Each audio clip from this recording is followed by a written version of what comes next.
All right. Congratulations, Bruce. Unbelievable accomplishment. Who's got the first question? We'll start with Bradford on your left. Bruce, between yourself and guys like Marcus Simeon and Corey Seager and the guys that signed on this last offseason, after the Rangers lost, 102 and 94, you guys were basically all buying into a vision. And what does that say about the team you were coming to and the people you were coming to work with, that you all were able to buy into that vision? Yeah, and that's a credit to Chris Young and ownership, Ray Davis. They were determined to get winning baseball back to the Texas Rangers. And when we met, that's what we talked about. That's what they talked about to me. And they did everything they said they were going to do. They went out and got starting pitching, improved the club. We had young talent coming up. I knew this was a good ball club.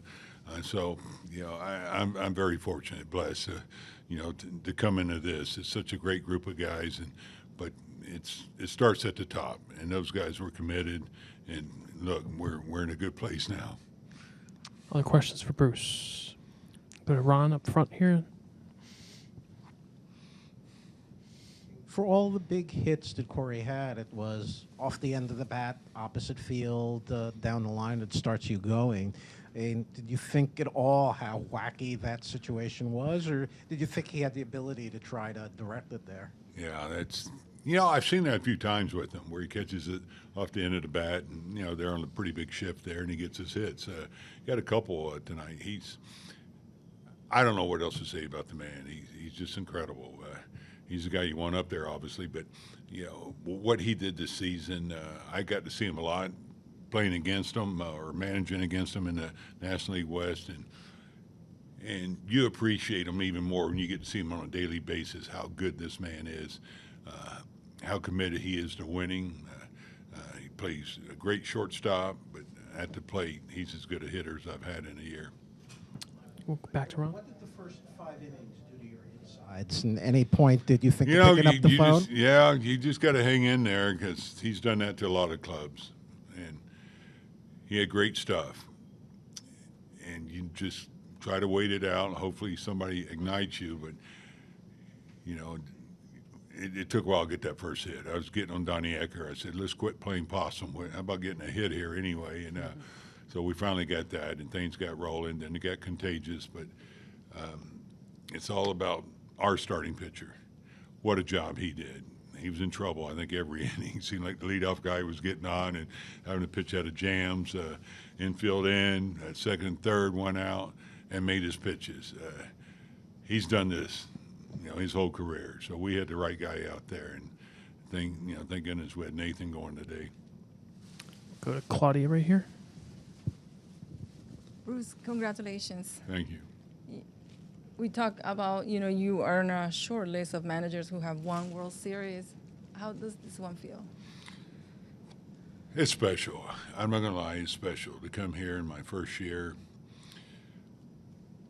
with the team that was determined to play winning baseball and never won a championship. But as far as me, that's a byproduct of what those guys did out there and what the front office did. I was along for the ride, trust me. I was very fortunate and blessed, to be able to get back into baseball in this type of situation. I was in Nashville just relaxing and had 3 years off, and come back and be in this position. I've said so many times, I'll say it again, I'm blessed. And are you ready to go back fishing?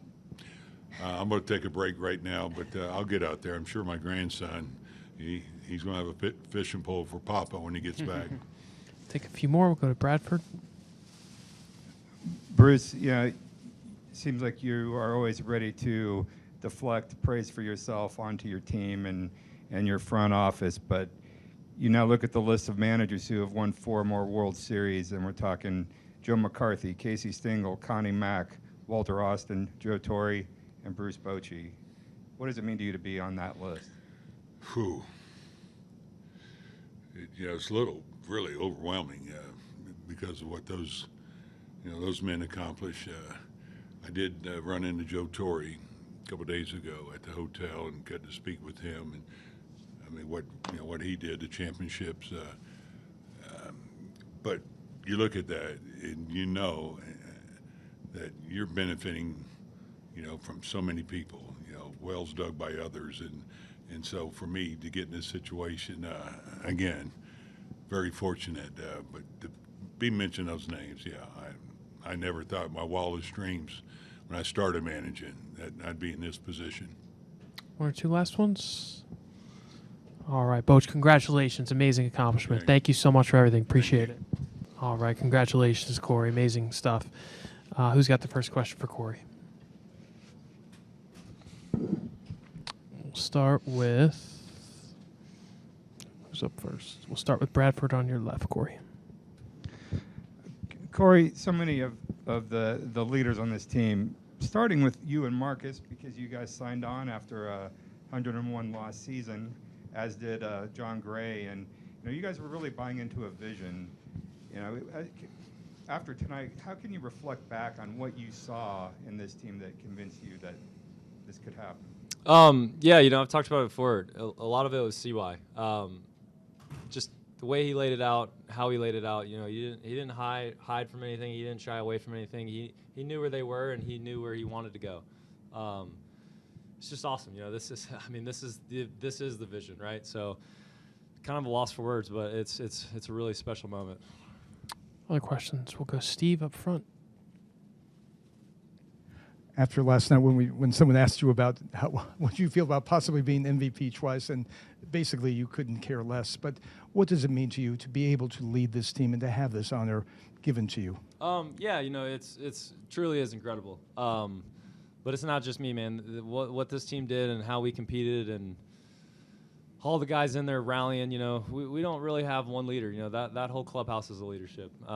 They're all professionals in there, and we all knew we had a job and a task at hand, and we competed and we did it. It's pretty cool. A little bit further back on your right, Tyler. Corey, congratulations. I know you're always got to focus on the task at hand, but when you signed on with the Rangers for a long time, how aware are you of the history of the franchise, the decades and decades without a championship? Is that something that is a daily sort of part of being a Ranger? It was definitely a drawing point for me. I won in LA, and they hadn't won in 30 years, and I saw what it did to a fan base. And when I found out that they had never won here, that was something that intrigued me. To be able to start at the bottom and try and build something and compete, and to be able to do it, it's really satisfying. But it was a lot of trust. A lot of trust from them to me, and me to them, and a lot of trust for Marcus to come. A lot of trust for John. A lot of all these guys that came here and had the same vision. It's pretty cool to see it through. Found out what? Actually, after I had the meeting with them. But yeah, it was before I signed. Go to the fourth row in the middle, Chelsea. Are these numbers that you put up in the postseason, and particularly this World Series, what you expect of yourself at this time of year, or did you exceed even what you thought you could do? There's no, it's nothing other than winning games. It doesn't matter who the guy is, how you do it. When it comes down to the World Series, it's about winning 4 games, and that's what we did.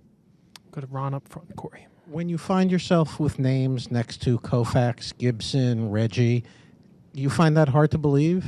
Yeah, I don't think you can ever fathom that. So it's a pretty special group to be a part of. You seem to pride yourself on work hard, be there every day, be old style, don't flip bats, don't show emotion. Is that in your mindset to just be that type of player? Yeah, that's the what you want to be, right? You want to go out there and compete, and that's it. It doesn't have to be flashy. It doesn't mean you're not trying. So it's just kind of how I've always played, I guess. Anything else for Corey? We'll go to Barry right here. Hey, Corey. Beautiful self up here. Hey, Corey, I'm just going to ask you the question that I get texted most, especially this whole series. Why did the Dodgers let you go? I don't know. Other questions? We'll go to Evan. You don't have an answer? Corey, where's the first MVP trophy positioned, and do you now have to rearrange? Do you know what you're going to do with the second one, just in the house? Yeah, I guess we'll figure that out later. One last one for Corey, or no? All right, we'll finish it up with Steve, and then we'll go to Nate. And when how did you the 3 2-run homers that you had, Just tell us how you felt at the plate during this series. I'm assuming you felt amazingly comfortable. What's it like when you're in this, I hate to use the word zone, but when you're accomplishing so much at the plate and it seems to come to you? It's a group effort. The ability for us to pass the baton mentality all year, we talked about it in spring training, and to be able to carry it over in the biggest moments, we said you don't always have to be the guy that day, which is stress relieving. It helps everybody out 1 through 9, and just to be able to go out there and do it and perform it, it's a whole team thing. Corey, amazing accomplishment. Thanks for your time. Appreciate it.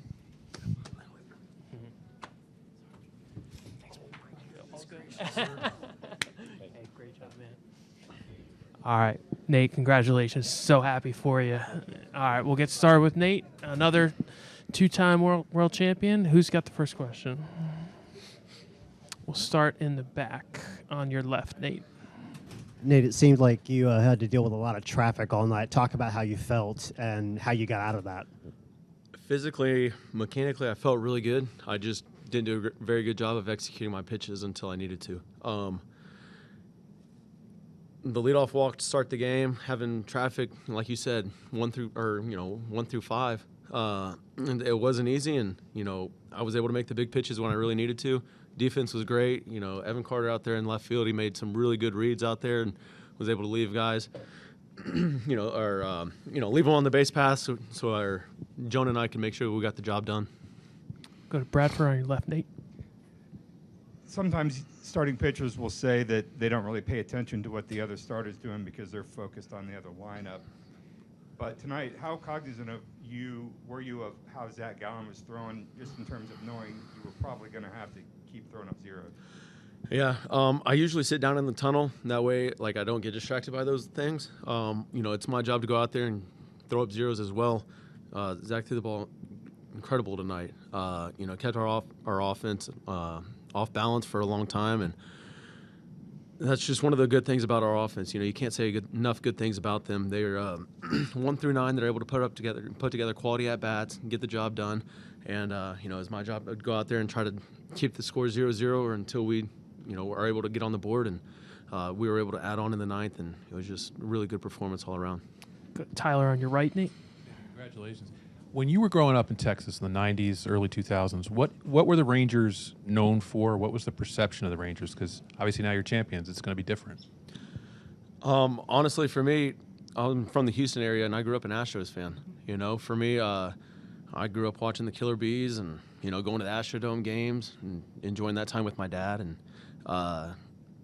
now, but to be over here and be a part of the Rangers organization and be able to bring that first World Series championship to us, it's an incredible moment, incredible feeling. Obviously, you start every spring training, everybody has that same goal in mind to become World Series champions. And, for us to be able to overcome all the adversity and the challenges that we faced, from the start of the spring training on, like all the other teams, but for us to be able to come out on top, it's a very special feeling. Players have always been aware of that, the Rangers have never won it. You're striving to get the first in history. There were 6 teams before, 6 teams that had never won it. Now there's 5. So for us to check that one off the board, it's a big one for us. And obviously all the guys that are here, ownership, and CY, I give all the credit to them to be able to piece it all together and make it all happen. We'll go to Ron up front. As all that traffic develops in the first 5 innings, is there anything that runs through your mind, or you talk to yourself, or are you so locked in on what the next sequences are? No, I mean it's pitch to pitch. We talk in between innings. Am I making mistakes? I felt like Carroll hit really good pitches. He's not the only one, but you're trying to keep them off balance, and it's okay.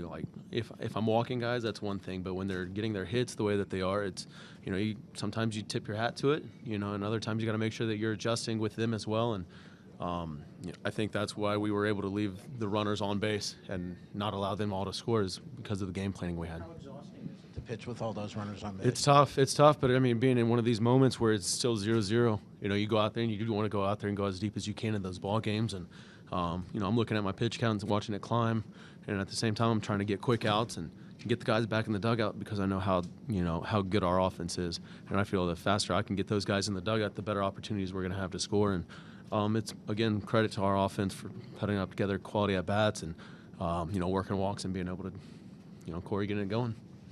Jake, fourth row on your left, Nate. Just going back to your Texas roots, what's your level of Texas pride like? You as a Texan, does it mean more to have those 5 letters across your chest when you lift the trophy? It does. You know, it's isn't it the only team out there that says Texas? You know, you're playing for the state. You're not playing for the city. So for us to be able to represent the state of Texas, it's an incredible feeling. And you know, I feel like as baseball players, it's always like, oh, where are you from? Texas, and it's like Florida, California. And to be able to say, you know, I'm from Texas, it means a lot to me. I carry a lot of pride with it. Do you own boots? I do not. Let's say we go down that route. Standing on your left, Nate. What can you say about the job that Spores did behind you tonight and all postseason? Yeah, Spores has been unbelievable for us. When he's healthy, he's one of the nastiest guys out there. And for him to be able to go as many innings as he did tonight, for us to avoid Pico. I mean, Pico's been able to do the same thing. But really our whole bullpen, you know, that was, you know, what they would say is our weak point during the whole season. And for them to step up the way that they did throughout the whole postseason, you can't give them enough credit. Other questions for Nate? All right, Nate, you are a great representative of the game. Congratulations. Thank you.